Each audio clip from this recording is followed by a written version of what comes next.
Welcome to a deep dive that just might totally reshape how you see the world. Oh, I like that. Yeah, so today we're exploring this idea that our imagination, isn't just for daydreams. Right. It might actually shape our reality. Yeah. We're going to be diving into some excerpts from Neville Goddard. Unlock the power of a strong imagination. It's nice. To uncover some seriously intriguing concepts. What's captivating about Neville Goddard, is that he didn't see imagination as just like this fun little mental activity. Right. He believed it's the very force of creation itself. Wow. Like the engine that drives reality. Uh-huh. Almost like the universe's 3D printer, Oh, I like that. turning our thoughts and beliefs into tangible experiences. So it's not just about picturing winning the lottery, but the actual energy behind that vision impacting the outcome. That's the core idea. Wow. Goddard called this God in action. Wow. Not just wishful thinking, but the creative power of the universe flowing through us. Now, think about this. If our inner world is reflected in our external reality, Okay. that means we're already shaping our lives, consciously or not. Okay. That's a lot to unpack. But if I'm constantly stressing about things going wrong, am I inadvertently manifesting those negative outcomes? That's a really important question, and it gets to the heart of personal responsibility. Right. Goddard's teachings suggest that we do have a role to play in shaping our reality. Uh-huh. But it's not about blaming ourselves for every negative experience. Right. It's about becoming aware of our thought patterns Okay. and recognizing how they might be, influencing our experiences. So how do we shift from being unconscious creators to deliberate architects of our lives? Yeah. Our source material mentions something called a strong imagination begets the event. Right. Is this where we start taking control? Exactly. Goddard believed this was a universal principle. Okay. What we consistently imagine and truly believe in has a greater chance of becoming reality. There's the feedback loop. Mm-hmm. A clear, strong vision generates the energy and action needed to bring it to life.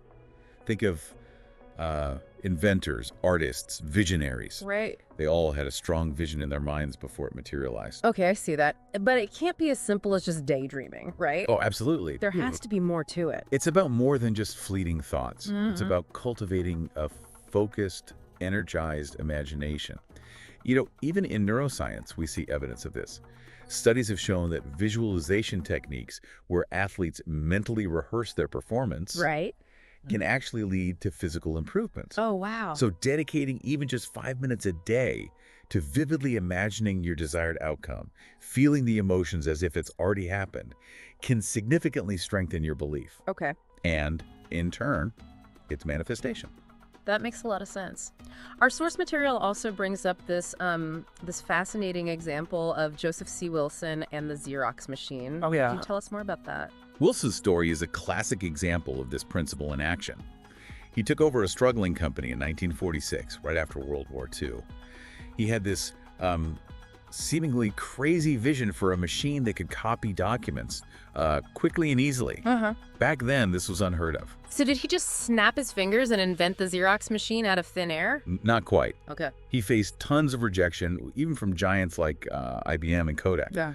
They couldn't grasp his vision. Oh, wow. For 12 years, he poured everything into developing this machine, driven by his unwavering belief in its potential.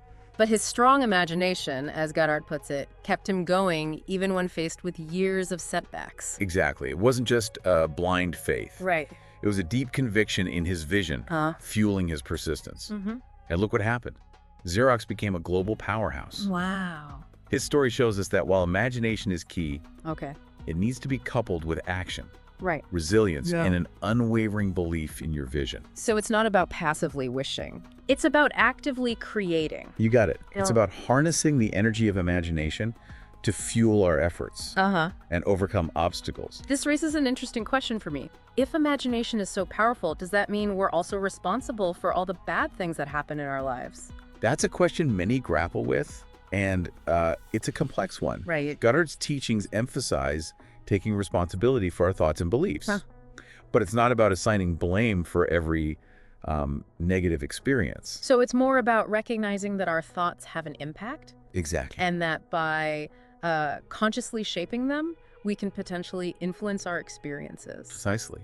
It's about recognizing that our inner world and outer world are interconnected. Okay. By becoming more aware of our thoughts and beliefs, we can start to make more conscious choices about the reality we want to create. All right, we're back. And diving deeper into this fascinating world of Neville Goddard, I'm starting to see how our imagination could be more like a tool than just some whimsical daydream factory. Yeah, that's a great way to put it. Yeah. Goddard believed we're all creating our reality all the time, whether we're aware of it or not. Right. The question is, are we doing it intentionally? Okay, so how do we go from accidentally manifesting a burnt dinner because, like, we're stressed, to actually creating the life we want? Right.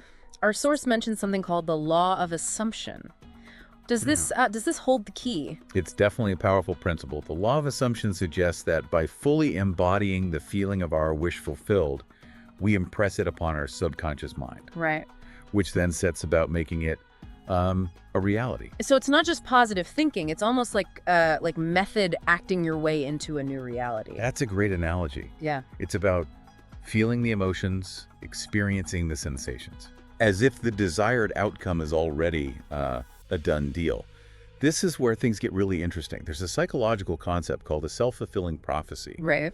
Where our beliefs about ourselves and the world actually influence our actions and ultimately our outcomes. So if I believe I'm going to ace that presentation, I'm more likely to prepare thoroughly, project confidence, and ultimately perform better. Exactly. And this works on a much deeper level as well. Okay.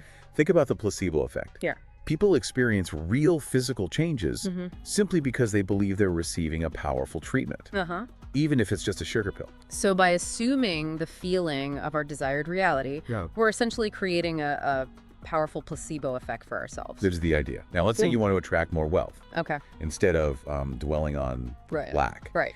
You'd assume the feeling of abundance, the joy, the gratitude, the freedom that comes with financial security. So it's not about pretending to be rich, but rather cultivating the mindset and emotions of someone who already is. Precisely.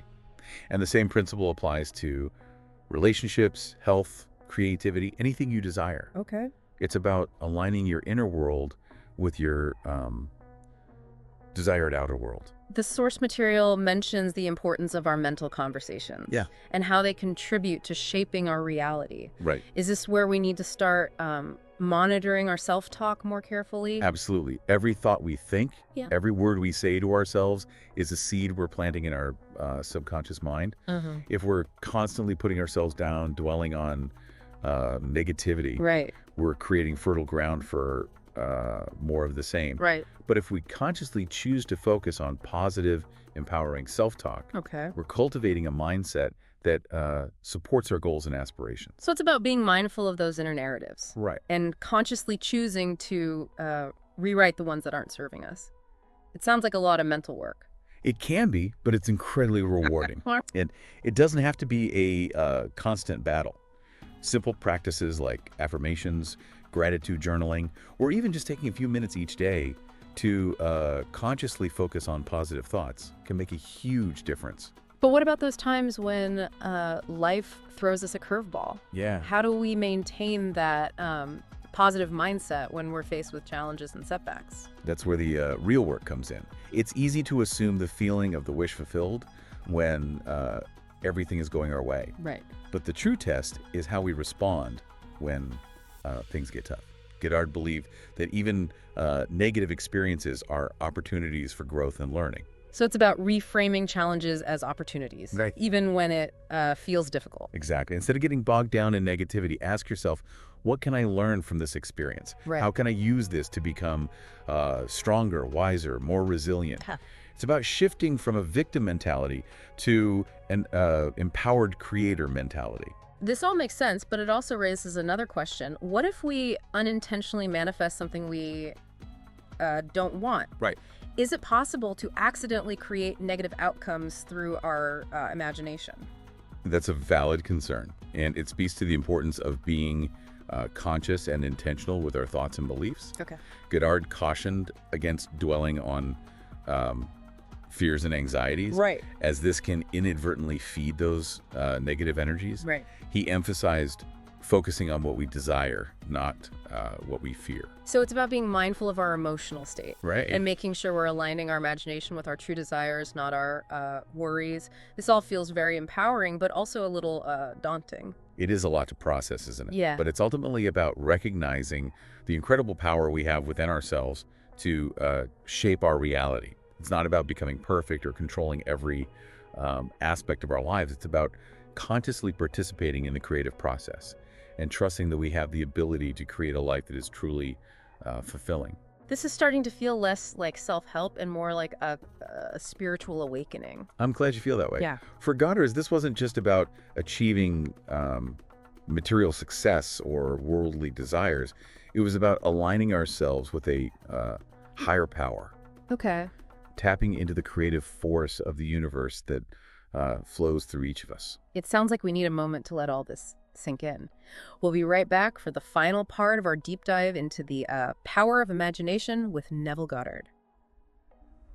Welcome back to our deep dive into Neville Goddard's world, Yeah, where imagination reigns supreme. It's a lot to wrap our heads around. it is. This idea that we're not just passive bystanders Right.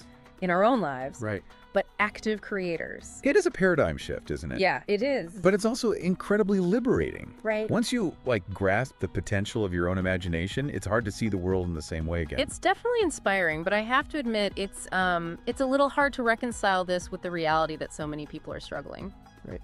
If it's as, quote, simple as changing our thoughts and beliefs, why isn't everyone living their dream life? That's the big question, isn't it? Yeah. And there are a few reasons why this might be the case. Okay. Firstly, we're often conditioned to believe that we need to be realistic Uh-huh.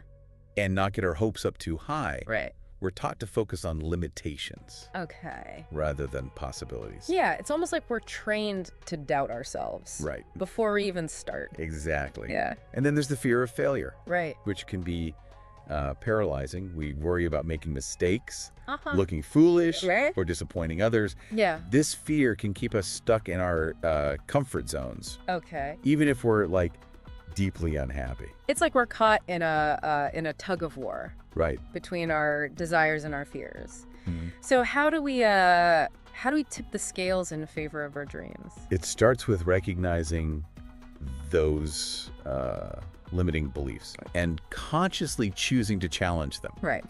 Goddard emphasized the importance of assuming the feeling of the wish fulfilled even before we see any external evidence. True. This might sound counterintuitive, but it's about aligning our inner world Okay. with our desired reality. So instead of dwelling on what we lack, we focus on feeling the joy, the gratitude, the sense of accomplishment, as if our dreams have already come true. Precisely. It's about cultivating a deep inner knowing Right. that what we desire is already ours, Okay. even if it hasn't materialized in the physical world yet. Right. This isn't about denying the challenges or pretending everything's perfect. Right. It's about shifting our perspective Okay. and focusing on the positive, Right. even in the midst of difficulties. But what about those times when we really mess up? Right. Goddard also talks about this power of revising the past in our imagination. Can you explain what he meant by that?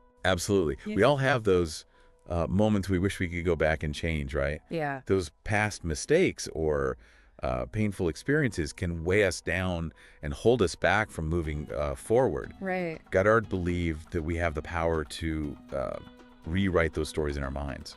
So instead of reliving the pain or regret, we can consciously choose to imagine a different outcome, one that empowers us. Exactly. It's not about denying what happened or pretending it didn't have an impact. Okay. It's about releasing the negative charge Okay. associated with those memories Right. and replacing it with a more positive, Okay. empowering narrative. That's so powerful. It's like giving ourselves a second chance, but in the realm of our imagination. And the amazing thing is our subconscious mind doesn't distinguish between real and imagined experiences. Wow. So by revising those past events in our imagination, we can actually change our emotional response to them Okay. and free ourselves from their grip. This has been such an eye-opening exploration. And I can honestly say it's shifted my perspective on what's possible. As we wrap up, is there one key takeaway you'd like to leave our listeners with? If you only remember one thing from our deep dive, let it be this. Your imagination is not just a source of entertainment. Right. It's the most powerful tool you possess Right. for shaping your reality. Don't underestimate its power. Yeah. Nurture it, direct it with intention, and watch as it transforms your life in incredible ways. Beautifully said. And I'll add this. Don't let fear or doubt hold you back from dreaming big. Believe in yourself, believe in the power of your imagination, and trust that anything is possible. And remember, as Goddard famously said, dare to assume the feeling of your wish fulfilled. Right. And watch as the world bends to meet your vision. What a perfect note to end on. Thank you so much for joining us on this deep dive into the power of imagination. We hope you feel inspired and empowered to create a life that is truly extraordinary. It's been a pleasure exploring these powerful ideas with you. Until next time, keep dreaming, keep imagining, and keep creating the life of your dreams.